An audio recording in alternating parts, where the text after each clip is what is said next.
السلام علیکم ګرانو دوستانو، هیله لرم چې جوړ روغ به یاست. د جنسي مشکلاتو د مدیریت زده کړه.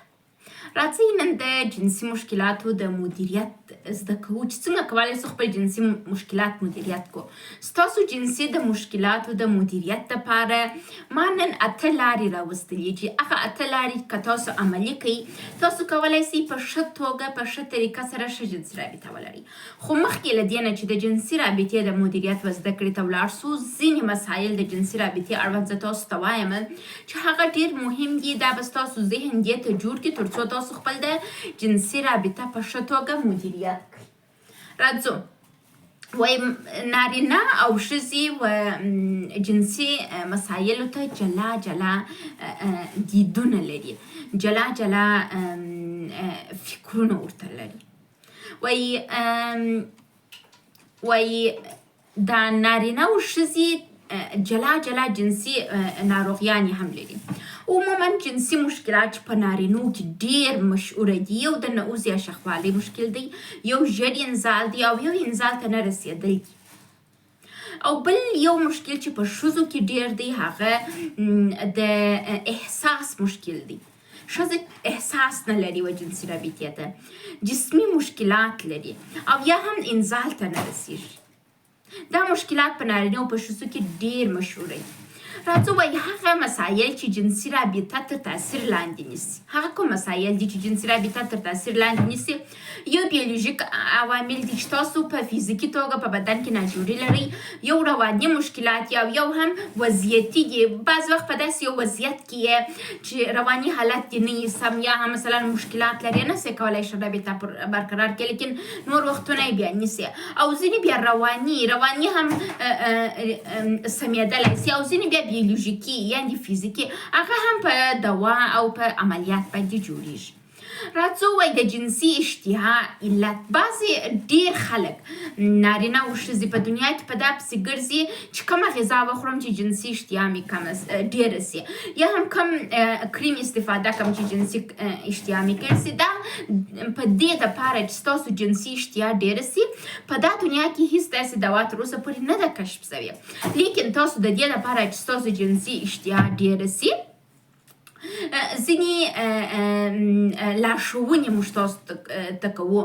هغه لارښوونو ته به وروسته ولاړ سو، خو د هغه تر مخه زه تاسو ته وایم د بعضې وخت د جنسي اشتها د خرابېدو علت جینیټیک مسایل دي. جینیټیک مسایلو څه یعنې څه شي؟ بعضې وخت ستاسو مور ډېره بې شوقه ښځه ته هغې ته سویه، یا د پلار ډېر بې شوقه ته هغه ته سویه. دغه جینیټیک مسایل هم په رواني لحاظ باندې بېرته امکان لري چې درملنه یې وسي. بل دا د جنسي اشتها مشکلات د درو بخشونه لري. یو د ماشومتوب څخه تاسو جنسي مشکلات لري، د جنسي اشتها مشکلات لري، نو دا د دې سبب کیږي چې تاسو په نوي ځواني کې د جنسي مشکلات ولري.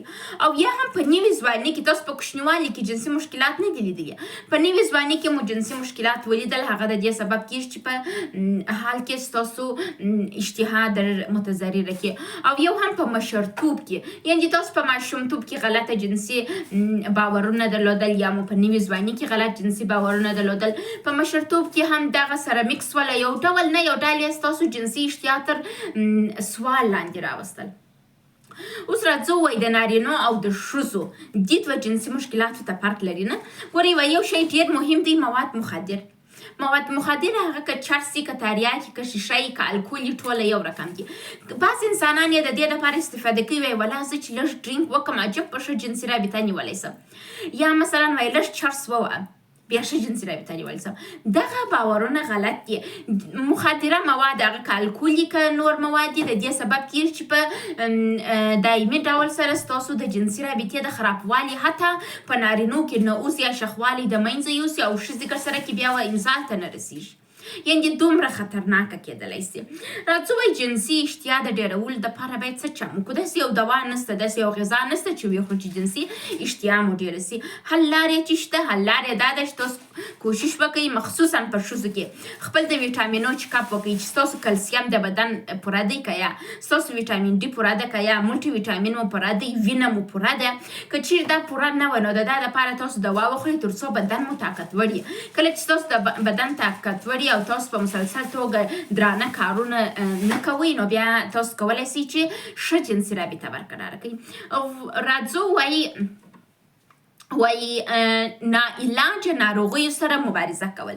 بعضې وخت موږ بې له دې چې موږ وغواړو په داسې ناجوړیو اخته کېږو چې هغه نه جوړېږي. لکه زه پروانه ضیایي د بایپولر ناجوړي لرم، د قطبي ناجوړي ورته وایي. دا ناجوړي هېڅ وخت نه جوړېږي. نو د دې سره باید موږ څه شی وکړو، یا مثلا د سرطان ناجوړي هېڅ وخت نه جوړېږي. موږ باید د دې سره سازګاري وکړو، خپل ناجوړي ومنه، خپل دوا پر وخت خوره، ډېرې پر ځان مه ډېروه، نو ته به ښه جنسي رابطه ولرې. اوس نو راځو وایي د دې دپاره چې تاسو د جنسي مشکلاتو مدیریت زده کړئ. اوس به تاسو ته د جنسي مشکلاتو د مدیریت زده کړې هغه 8 قوانین تاسو ته ووایم تر څو تاسو وکولی سئ خپل جنسي مشکلات په ښه توګه مدیریت کړئ. راځو دا نو څه شي دي. بعضې انسانان به اوس وایي والله ډاکټر صاحب د جنسي مشکلاتو د مدیریت قوانین یو دا دی چې باید میړو مینه یو بل ته جذاب واوسېږو، فیشن وکړو، عطر وکړو، دا شیان د دې سبب کېږي. نه خیر نه، دا شیان نه دي. راځي نور مسایل ما تاسو ته راوړي دي.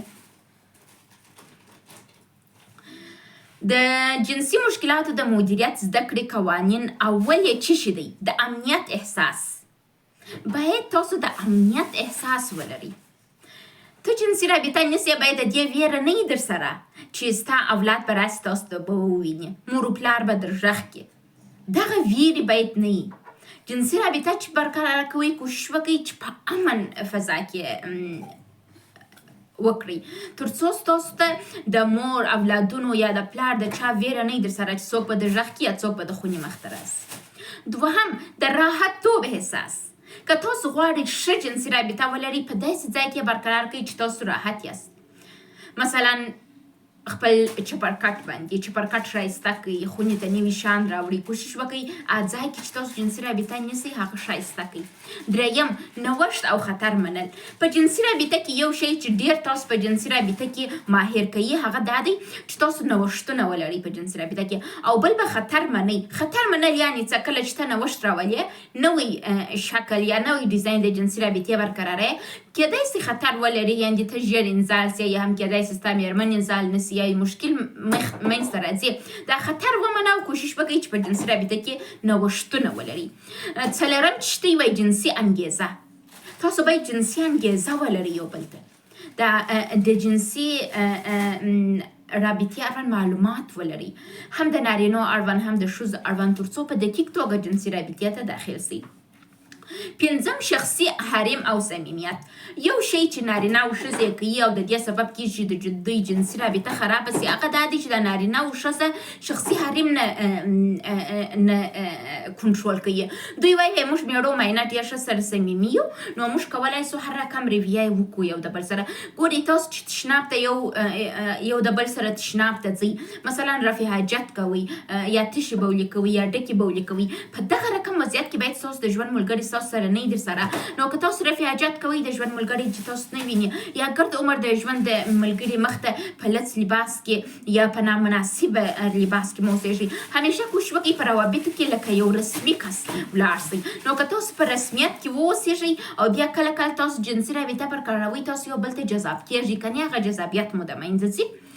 شپږمه موضوع وایي تر مخه پلان سوې رابطه مقایسه کول د هغه رابطې سره چې تر مخ نه وي پلان سوې یعنې ناپلان سوې جنسي رابطې مقایسه. که موږ وغواړو دا مقایسه کړو چې آیا داسې جنسي رابطه ښه ده چې هغه تر مخه پلان سوې او یا داسې جنسي رابطه ښه ده چې تر مخه نه وي پلان سوې؟